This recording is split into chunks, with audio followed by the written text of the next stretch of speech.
Nepotism is a wild thing, man. Let's talk about Anemone. What do you mean that this is a movie that got Daniel Day-Lewis to come out of retirement? If it wasn't for his son and his pet project for a movie like this, I don't think Daniel Day-Lewis would have come out of retirement for a movie like this. I'm gonna be blatantly honest with you guys. I did not enjoy this movie, and if you've seen my reviews, I'm a person that enjoys almost every movie and gives something positive to say about it. And I'm not going to say that there aren't any positive aspects of Anemone. I do think Daniel Day-Lewis's performance is solid, as well as Sean Bean's performance. I do like some of the cinematography and shot compositions that Ronan Day-Lewis was able to create in this film.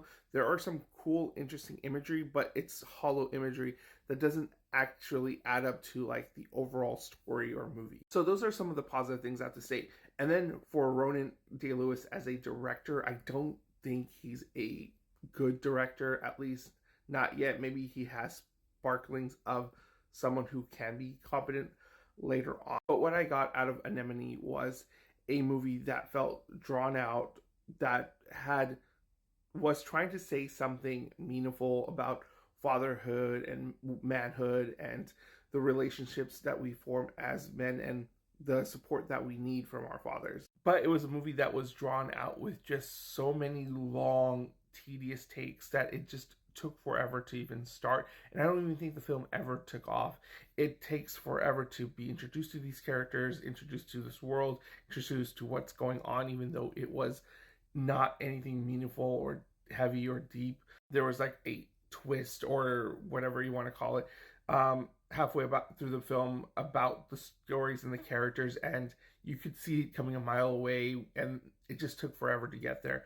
And one thing Ronan Day-Lewis does is he holds onto a shot far too long without making it interesting whatsoever. And don't get me wrong, I like slow burn movies. I'm a big fan of directors like Stanley Kubrick and stuff like that, where they hold on to a shot for far too long. But one thing is, they make it interesting. This is not. It came off as a student film project.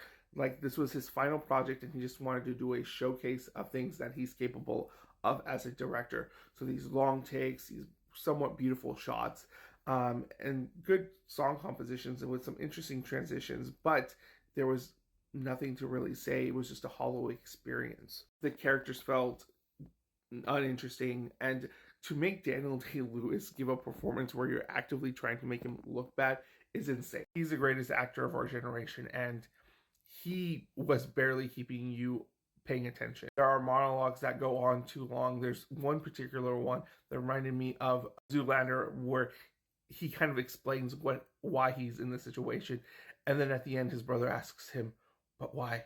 Why did you?" And it reminds me of "But why male models" kind of situation. Overall, not recommending this film. It was probably my least favorite film of the year so far. It was very uninteresting, kind of boring. Yes, it had some cool shots in it. And Ronan Day-Lewis is not a director that I'm interested in going forward, at least until maybe his second project. Maybe he'll find his voice and what he wants to say.